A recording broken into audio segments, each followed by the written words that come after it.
Les chevaux à suivre dans la première course sont principalement Ekta Tiger, qui a bénéficié de sa dernière sortie et qui est en constant progrès, Mediterranean Man, qui progresse de façon satisfaisante et qui a apparu dans une forme améliorée par rapport à la dernière fois, et Earth, Wind and Fire, qui a profité d'un séjour au centre Guy Desmarais pour se refaire une santé et qui s'est montré très affûté, démontrant sa bonne forme.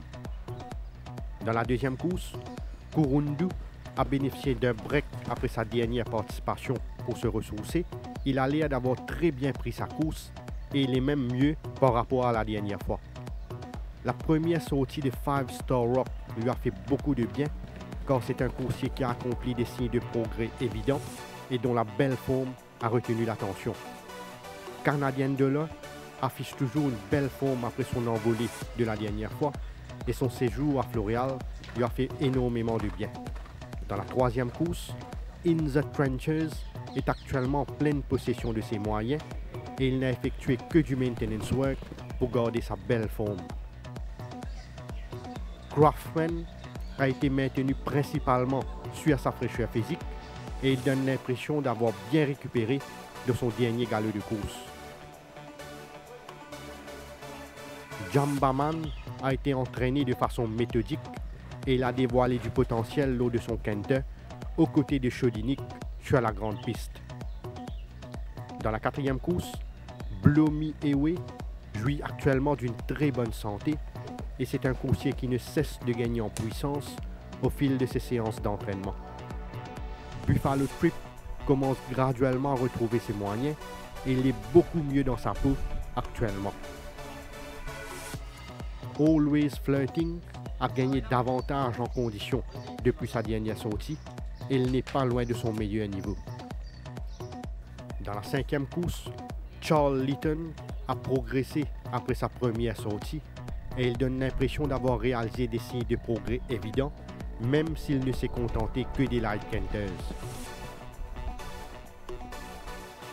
Captain Magpie ne peut être mieux au niveau de sa condition physique et il n'a pas été poussé lors de son travail. Hillbrew est descendu à Floréal pour se refaire une centrée et il a bien entamé sa préparation, démontrant qu'il est à son pic actuellement. Dans la sixième course, Scott Snug est un coursier qui retient toujours l'attention quand il se présente en piste. Il a pris du volume et il est définitivement plus puissant au fil de ses entraînements. Cherish the Charm a très bien pris sa dernière mise en jambe et il a l'air d'être très bien dans sa peau, comme en atteste l'état de son coating. ML Jet a été maintenu sur sa fraîcheur physique à Floréal en effectuant que des light canters, comme on le voit travailler sur la grande piste.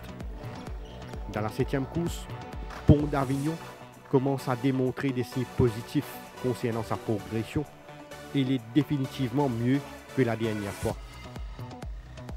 Seven Fountains a longuement séjourné à Floréal après sa dernière victoire et il semble être toujours très bien dans sa peau.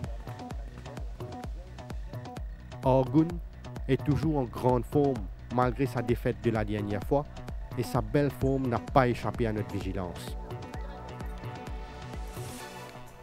Dans la huitième course, Color of Courage a gardé une forme plaisante après sa dernière sortie et il a bénéficié de son passage à Floréal pour bien se ressourcer. Power Dive progresse de façon satisfaisante et il a bien assimilé son travail, démontrant qu'il est en net regain de forme. Smitten a maintenu une belle forme après sa victoire et il était intenable lors de son travail sur la grande piste.